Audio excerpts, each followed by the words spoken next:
blah, blah, blah, blah.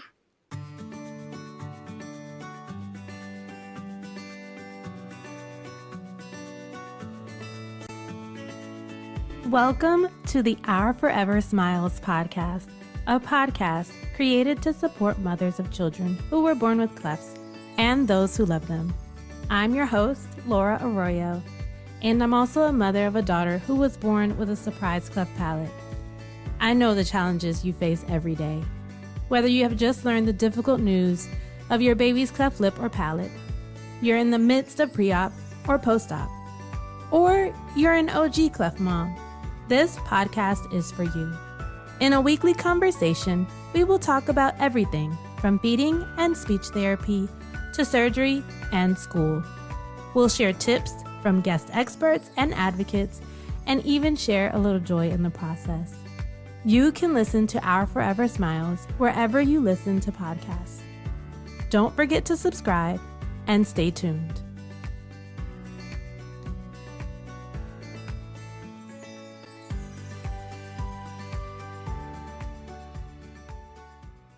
Hello, and welcome back to the Our Forever Smiles Cleft Mom Diaries and Support podcast. I am Laura Arroyo. Before we jump into this episode, I would like to invite you to join this community to hear conversations with other cleft moms and advocates that will help you feel supported along your journey. All I want you to do is click on the follow or subscribe button. I love your support. It is so incredible to see us all come together.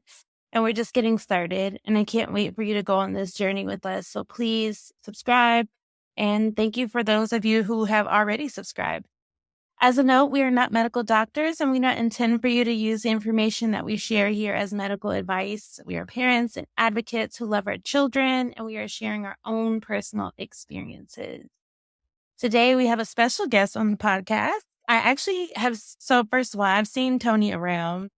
She might not know this, but I've seen Toni around because I see her as I started following different advocates. She's one of the people that I've seen her profile and she's a popular girl. But I had the pleasure of officially meeting Toni at Smile Train's CleftCon. She was one of the MCs and she did absolutely fabulous. I feel like there wasn't a better role for her there. Toni is a facial difference advocate and loves all things travel. Welcome, Toni. Thank you for having me, Laura. I'm so excited to be here. Okay, so I see it's Toni Elizabeth. So is that your full first name? Do you go by both? What's the deal?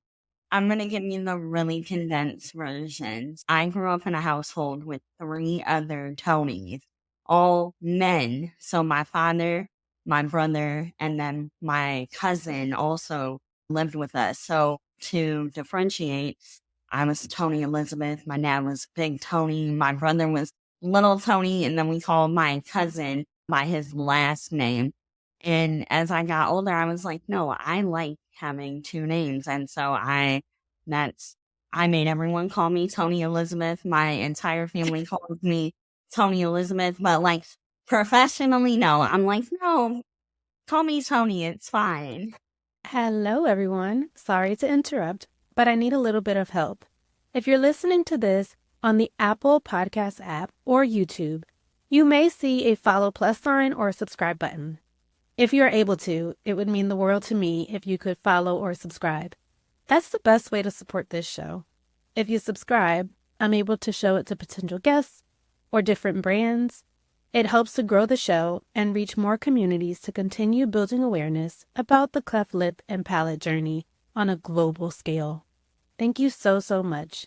Back to the conversation. So, yeah. I realized I was as I'm reading your bio, I'm wait, I'm forgetting her whole name. It's Toni Elizabeth, okay? No, if I'm feeling particularly, yes, I will have you call me by my full name and you're going to have to say it every time. It's just me, Patty. So I mentioned about Smile Train. How did you get involved with them? And was this your first year going to CleftCon, or had you gone all the years prior? Yeah, so I've actually been at all of the virtual and in-person CleftCons. The first one started, the first in-person ClefCon was actually in my hometown, Chicago, greatest city in the world, as you know. But yeah, so I've been to the one in Chicago. I went to the one in New York last year, and then Houston this year. And then as far as how I got started with Smile Train, honestly, I feel like everybody else in the cleft community, I've known about Smile Train. They're the big dogs in this space. And I really got active with the organization when they created the CCAC, so the Cleft Community Advisory Council.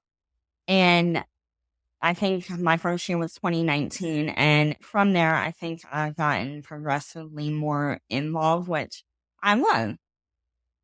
Yeah. I think so. Just going back to when, just in your childhood, where along that journey did you start feeling comfortable talking about your cleft journey? Was this something that automatically you had no problem talking about it, or did you have to grow into your advocacy?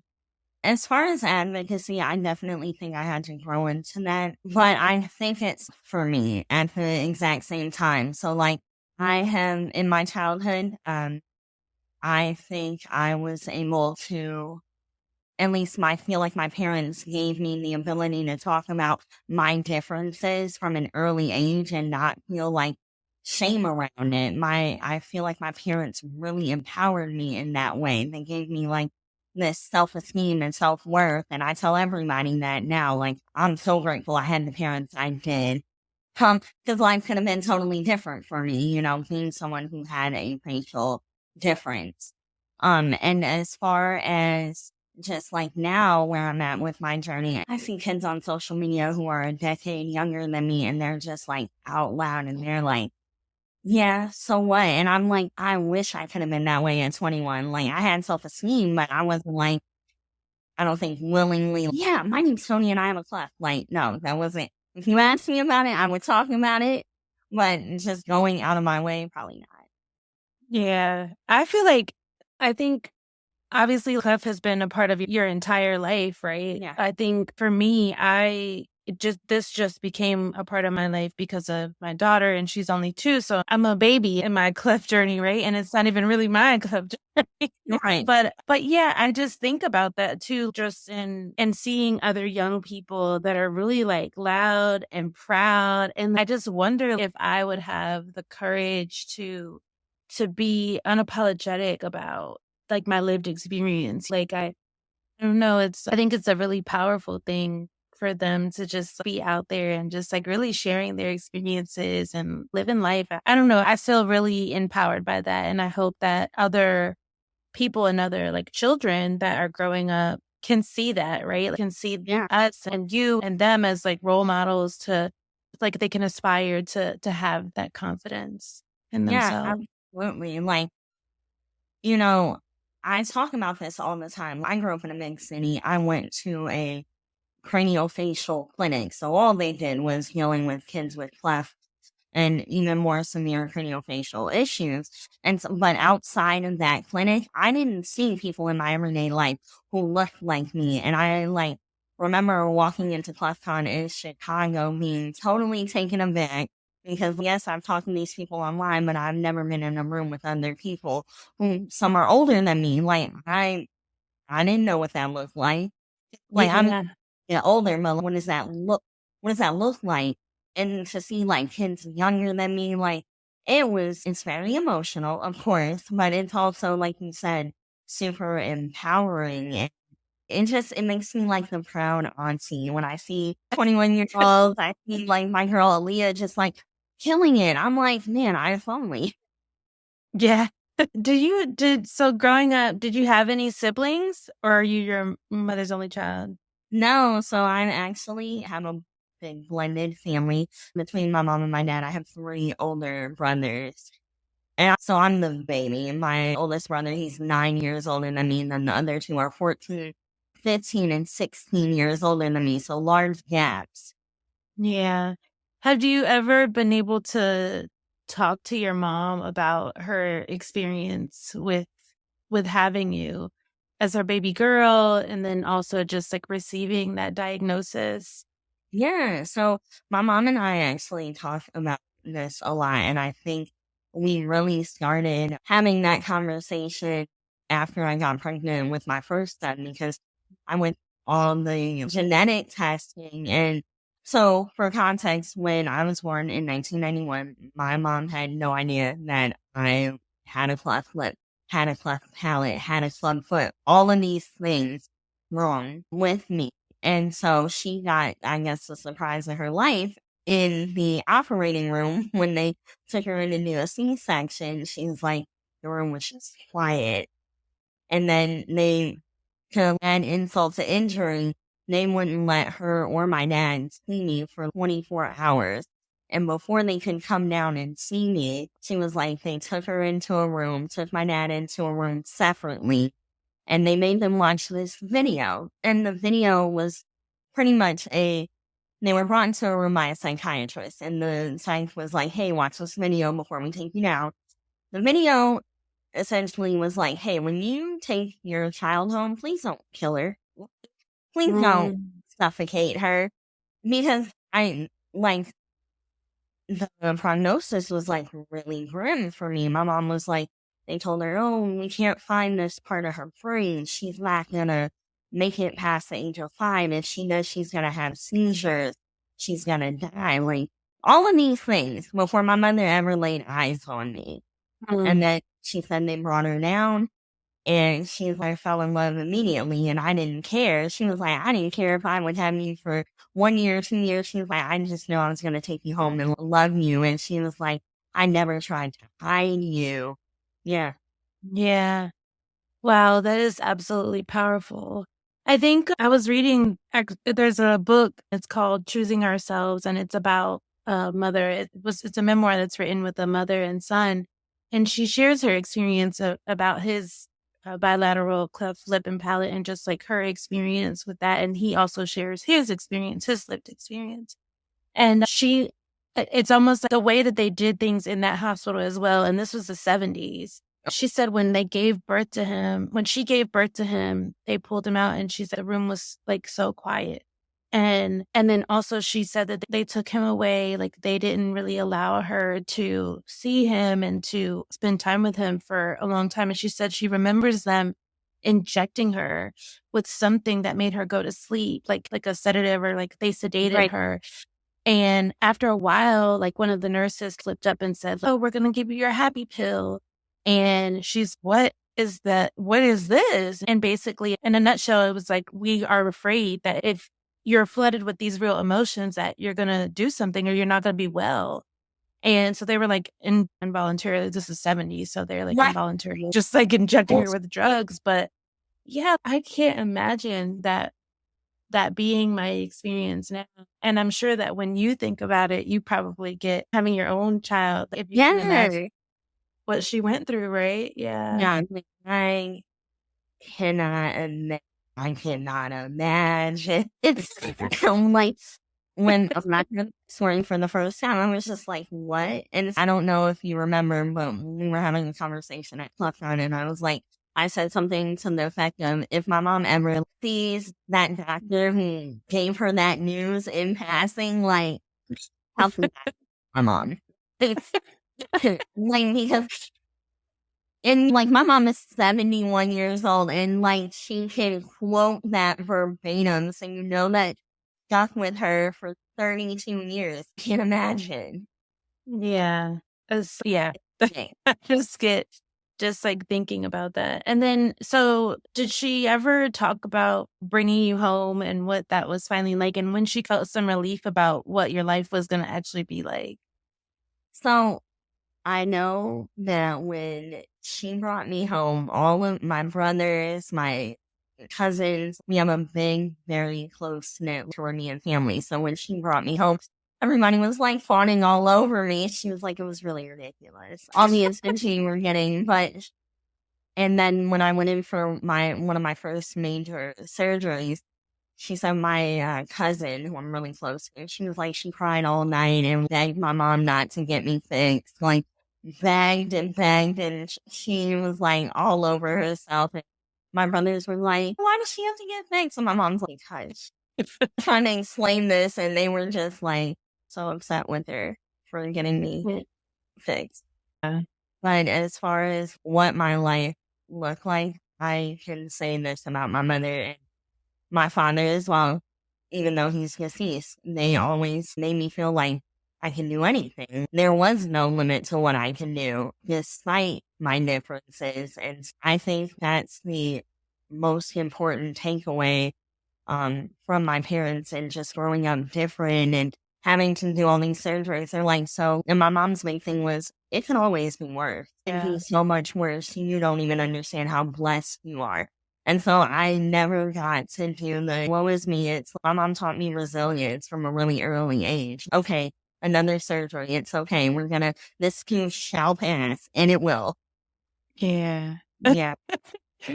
Do you remember your first surgery? Not your actual first surgery, but what was the first surgery that you remember?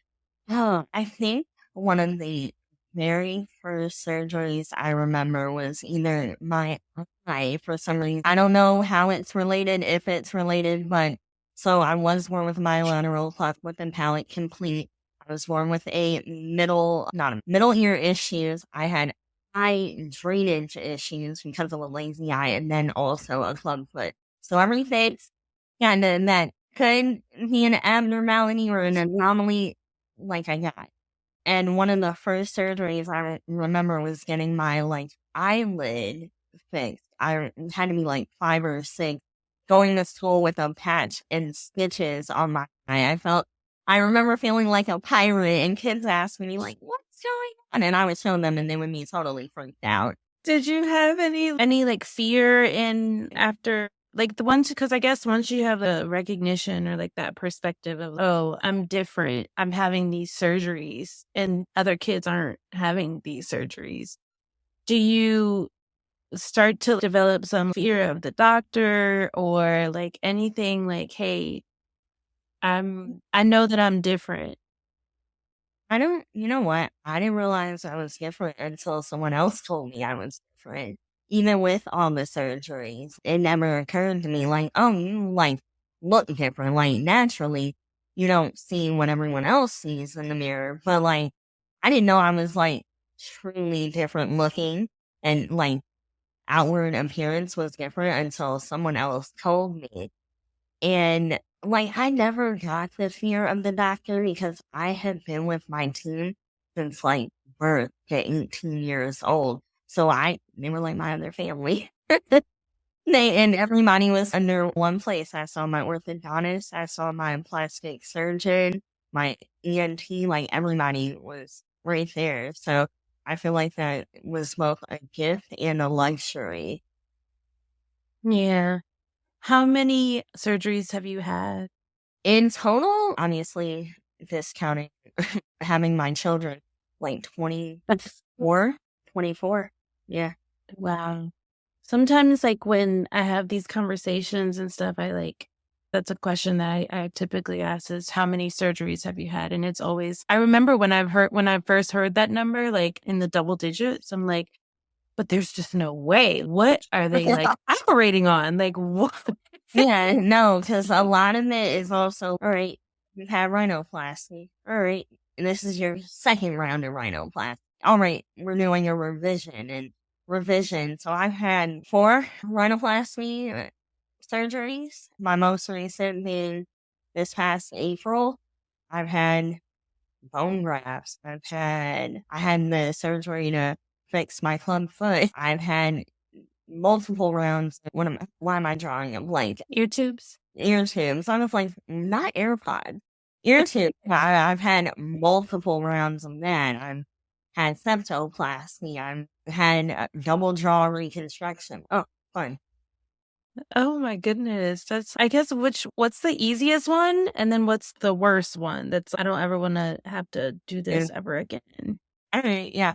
Easy one, obviously, ear tubes. You're under for less than an hour, and then you're out. And then if we really relate it to being cleft-affected, shockingly, having a nose job doesn't hurt like you think it would. It doesn't. Really? Real quick. the hard part of having a nose when you're cleft-affected is they need cartilage, and normally it's more cartilage than you possess on your in your nose, so they have to get it from somewhere else. So this time in April, I had rhinoplasty with septoplasty, and they had to get the cartilage from my rib cage, essentially right under my breastbone. I have never felt a pain like that in my life. I could not move. I needed help to walk, an insane amount of pain. My nose didn't hurt at all, but that incision, I was like, oh man, take me out. And then, Oh, so even with that is having double jaw reconstruction. You pretty much have your mouth wired shut for multiple weeks and don't sneeze, don't cough, and don't choke. what do you like? How do you manage your pain through all that? Do you just eat Smoothie? What do you You do? literally get a syringe. They have a syringe with the rubber tubing, and you eat broth. It's the best way to lose 15 pounds real quick. But that's it. That's it. You're taking down liquid. Yeah. Syringe. Yeah. Are you done with surgery? I am 100% done with surgeries. I think when I was like laying on my couch in April, I was like, oh my God, why would I do this? Why would I do this? This was like the worst decision ever. I was having second thoughts.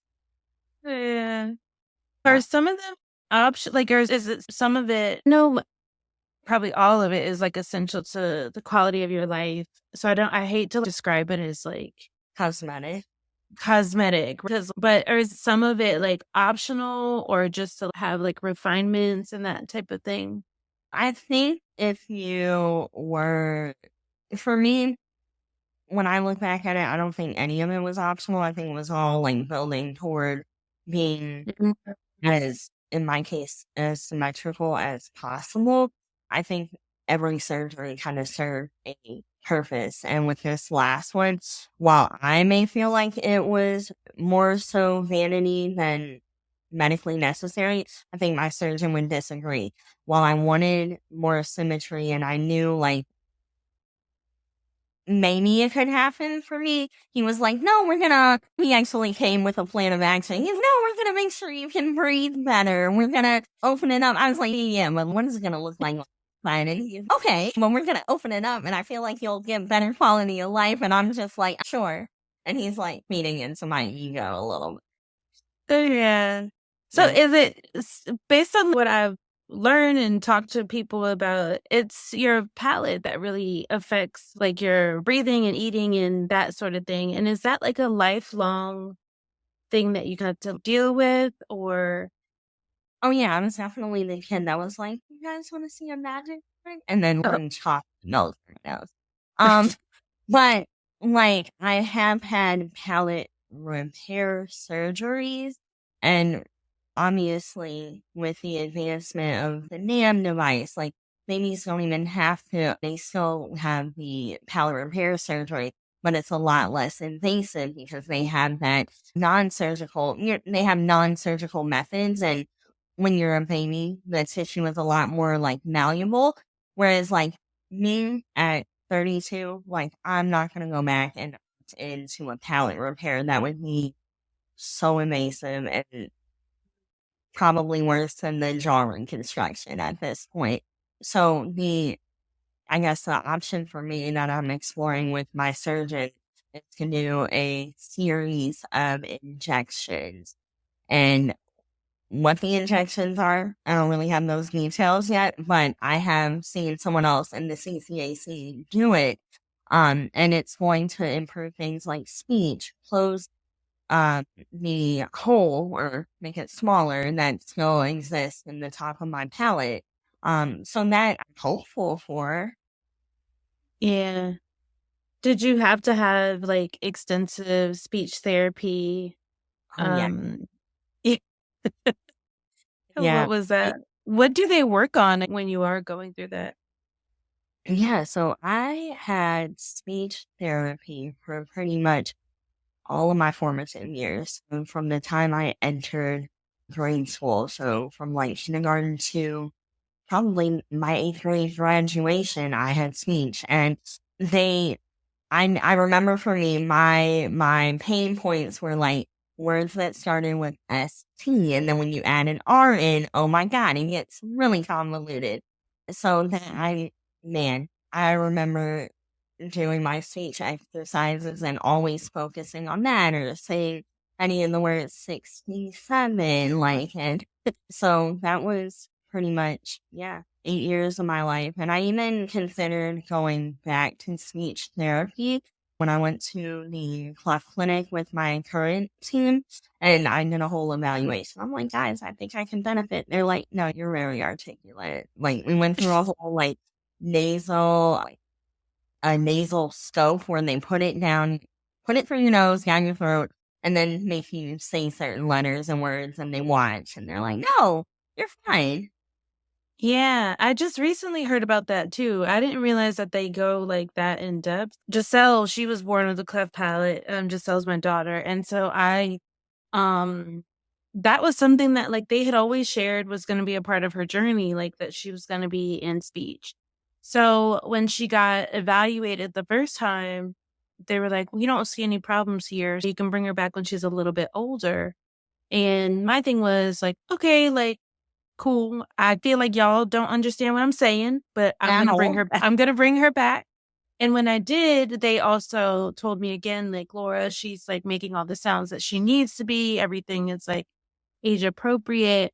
And so I really was like, I feel like language and just articulation is really important to me. And I didn't want her to struggle with that. And so I wanted to do everything that I can to give her all the resources that she needs. So I was just like pushing it. And they were like, Laura, her cleft team was even saying, Laura, it's not all kids need it. And I'm like, but y'all said, and I'm very like, I would just try to stay on top of things because I know that also a lot of people fall through the cracks. And I just don't want that to be our situation.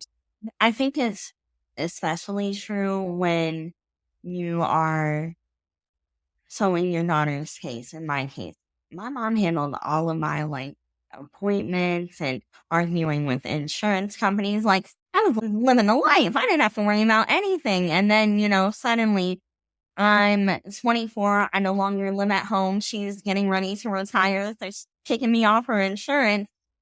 And then now suddenly I have to navigate this by myself. And I was like, I don't even know where to begin. So there, for me, there was many years of gaps in just getting cleft care, cleft specific care. And because I didn't know where to start, I was like, this is very overwhelming. I don't want to do it. I wasn't done with surgeries, but I was just like, I don't even know where to start. And my doctor had retired, so I couldn't really go back to him.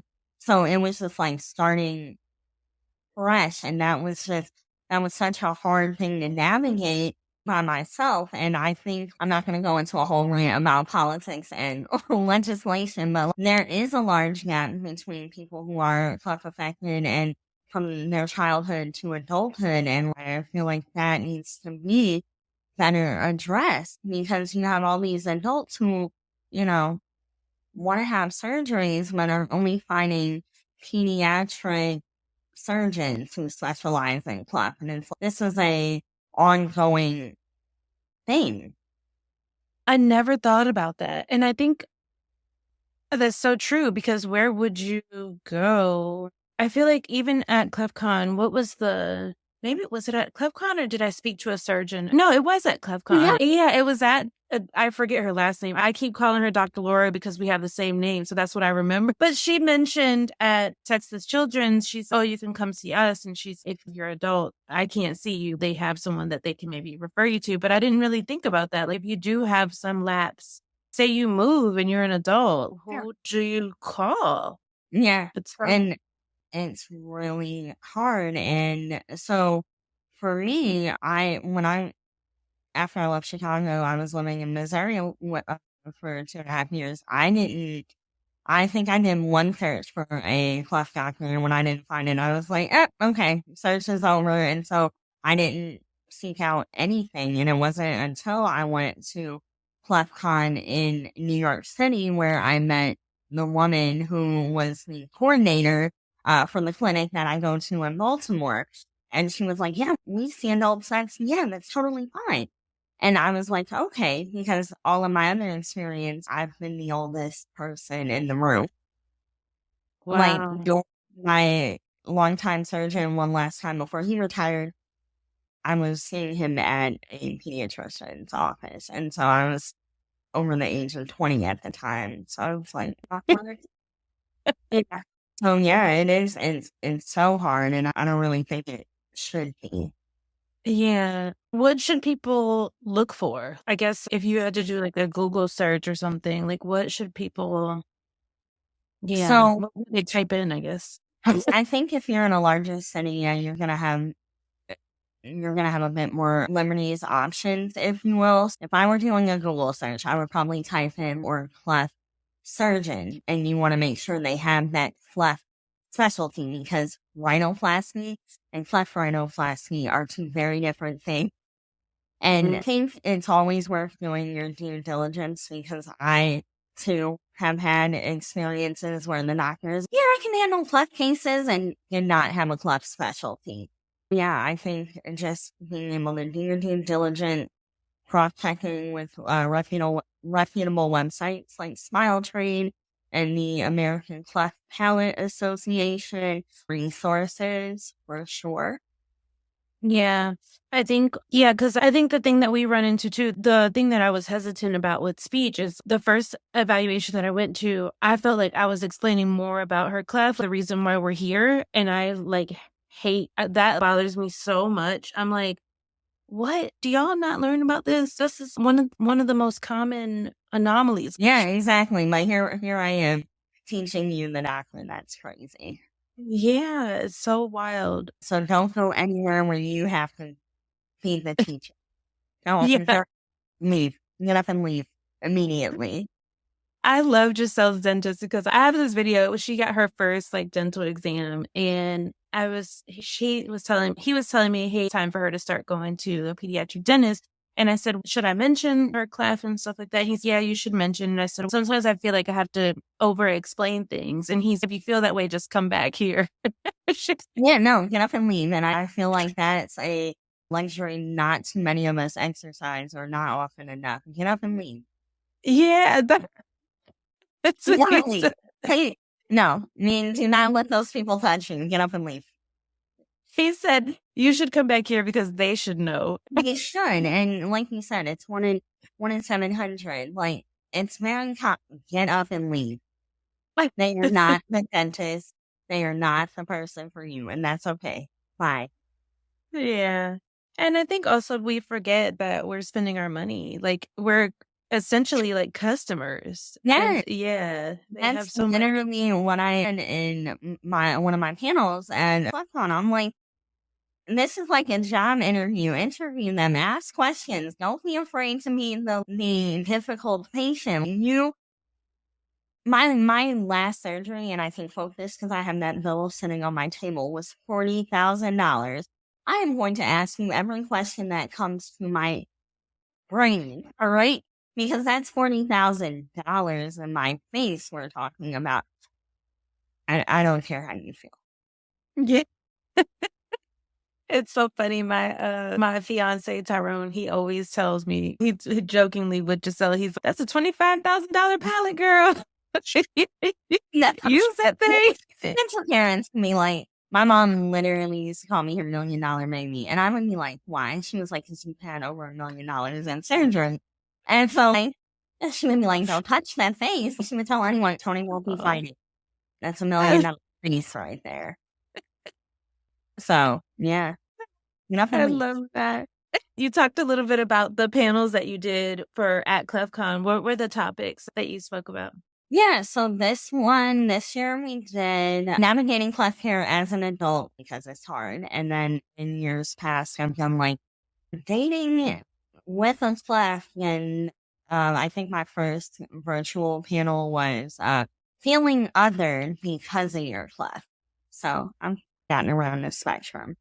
And I guess you have all this confidence and all this you're just like such a beam of light, I feel like. I truly feel when I first met you, first Steph is Steph. I Yeah, love Steph. I Steph love is another club advocate, but it's so funny. Like y'all are just so funny. But I'm sitting next to Steph on the bus and she's Laura, Toni, here's Toni. And you're like, hey girl. And so it was just all I feel like so connected. What do you think is like something that your mom either told you or instilled in you that made you who you are today? What is the one thing that I know that you share that she never let you be down about these things, yeah. but do you remember anything that she like told you or shared with you that made all the difference? Yeah. Oh, you're gonna make me cry. No, I'm not crying on podcast. You will not. You wouldn't be the first. Will not get me. I made it a mission. I'm not crying on this podcast today. I did my makeup for you, Laura. No, but I think if I had to run through the years, the last 32 years with my mother, I think the biggest thing she has either said to me, taught me, instilled in me is just like perseverance. They say you can't do it anyway. Do it real good. Don't let anyone's words limit you. And my mom still tells me that. She's, no, you can do anything. And I really believe that. I really do believe that. Like, before, I think the kids call it like being delusional. Before that was a thing, my mom put all the delusions in my head in all of the best ways because I really do think I can go on here and I can do anything and you're not going to tell me any different. And that's how I move through my life.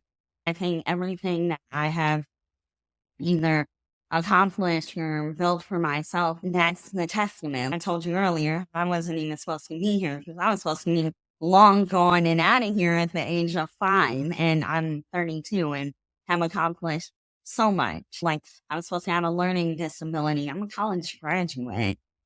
Like, like all these things that I was never supposed to have. I have all of these things and still striving for more. And that's because my mother put it in my head that I could do it. And so I don't believe anything different. I don't have a reason to believe anything different. Yeah. Oh, I love that. Oh, Miss Toni Elizabeth, you're gonna make me cry. But I feel like that's the best thing like any parent can do for their child, despite any birth anomaly, anything, whether it's a cleft lip or whether it's autism. Like, you are your child's first advocate. You are your child's first cheerleader. I tell my sons all the time, and one is autistic, you can do anything. You can do anything. I don't care what they tell you you're gonna do or not supposed to do or can do or you can do anything. Okay, the sky is literally the limit. And once we hit the sky, we'll keep going because you can do anything. Yeah. That's what that was gonna be my next question is, has your lived experience made you parent like differently? Like how has like your experience made you as a mother and how do you approach that? Yeah, so I'll say this with both of my sons, and this is not to offend anyone, this is just my internal thoughts. I thought, oh, the worst thing that could happen was them being cleft affected. And like, how would I handle that? What would their lives be? I don't want them to have, well, I had a great life. Yeah, I still got bullied, but I was quick witted. and so I went through all these genetic testings. So, okay, they don't have flex. Okay. And then my oldest was diagnosed at age 4 with autism. And I had to completely like change the way I parented. When you parent a neurodivergent kid, it is different. And having my own lived experiences of being different, I think it allowed me to see my son better, meet him where he was at, because my parents tried to meet me where I was at. And while I have a facial difference and my son just has a social disorder that's on a spectrum, I think it has given me a lot more empathy in the way that I parent him. I give him a lot of grace, and I think that's important. I don't I don't chastise him for being different because I don't know what that's. I don't resent him for being different. because I don't know what that's like, you know? Um, it was always love and light for me with my parents. So the only thing that I know how to give my son is love and light and have a little bit of patience. Yeah, no, that's for sure. I think just of what you said earlier as well, it's not, I think the fear of having a child born with a cleft is that what you went through. And I feel like every parent that is like listening to this would probably say in a heartbeat that they would rather take on their child's pain, they would rather them, like you yourself, go through it than to have them go through it. So definitely, like, I can definitely understand that. So we typically have a Clef Mom question of the week. So I wanted to ask you a question. And Okay. this is going to be like a two-part because you got me curious about something else. But this one is, my daughter is 17 years old and she's having trouble making friends because of how she sounds and how she looks. Is there any advice that you have for her to make friends? So that's the question that I first got. But the second part to this that I'm just tagging on to this is, do you have any, or what's the advice that you would give someone that is trying to date as well? So Oh. friends. You're already the expert. You did a dating panel. So friends and also dating. Also, as far as trying to make friends as a 17-year-old, I first have to acknowledge that being 17 is such a hard age to be. And like, while I liked it, boy, I actually have fond memories of high school, very few bad ones. But I would say, like, at the beginning and end of all of this, like, you have to remain true to yourself, and people will gravitate toward that. They will gravitate toward authenticity any day. And I will say, like, my personality has gotten me a long way. Like, people gravitate toward that. So I think, honestly, starting with being authentic to yourself, making sure that, especially at that age, wanting to fit in, I get it. I understand. Been there, done that. What a time to be alive. But yeah, and then just finding, we have the added advantage of having social media, finding like support groups like the ambassadorship program that Smile Train has. It's a great opportunity to meet people who have that same sort of lived experience and who will get it, who will understand that life. And then finding people who share similar interests. Like, if there was an Instagram back when I was in high school, I mean, like, it would have been a great thing. So I think just starting there and staying true to yourself, and your tribe will find you. Your tribe will find you. Yeah, that's so true. That is so true. I agree with that. Yeah. And then as far as dating, let me preface and say the dating pool, I've heard it has things in it. But I think my advice is the same, being authentic to who you are and asking yourself, are you settling? Because I've heard from a lot of people in this community, like, settling because like they weren't secure in themselves. So like, before you date anybody, make sure you are secure in yourself, because people will exploit that if given the Mhm. opportunity. And that, I don't think that's right. So just making sure you're secure in yourself and really asking yourself, do I want to date this person, or am I just looking for something to do? And like, just making sure you're dating for the right reasons and not settling. I'm big on not settling, not the nicest. I've been with my husband for 10 years, and yeah, I kissed a couple of frogs to get to Prince Charming. Oh, Yeah, I feel like we all do. And I wanted to make sure that we also say this. That's like for young adults. That's young adult advice for the dating part. The friend part is for 17-year-olds. When you're 17, you do not need to be dating. Y'all are going to date anyway. But it friends is, fun with friends. It's not for anything. See, you're so young and you have your entire life to involve confusion and delusion and boys. Ugh. Yeah, boys. yes, please listen to the experts here. Me, who's also kissed many frogs, You and rock. Toni. Many frogs. Who has said herself that she's also kissed many frogs? I'm a big believer in what's for you will not pass you. What's for you will not pass you. And so if it is meant to be a friend or romantic relationship, it's not going to pass you. You're not trying too hard to get it. Yeah, I love that. So just in closing, my last question is, what is the biggest lesson that you've learned along your journey? So many lessons. The biggest lesson that I have learned along this journey that's still going on is to exercise empathy, because life can be so different if you let naysayers get in your head, if you let the wrong people get in your head. Like, just having empathy, I think, has gotten me so far in this life, both from a personal perspective and just in who I meet, like all of these amazing people that I get to meet every single day, and empathy. Um, yeah. Yeah. Thank you so much, Toni, for joining me today. This was so fun. And thank you all for listening to the Our Favorite Smiles, Cleft Mom Diaries and Support podcast. Be sure to subscribe and submit a review wherever you listen. I hope that you've enjoyed this audio experience. Maybe you cried a little, laughed a little, but more importantly, I hope that you feel a little piece of reassurance and even joy in your journey. Talk to you next week.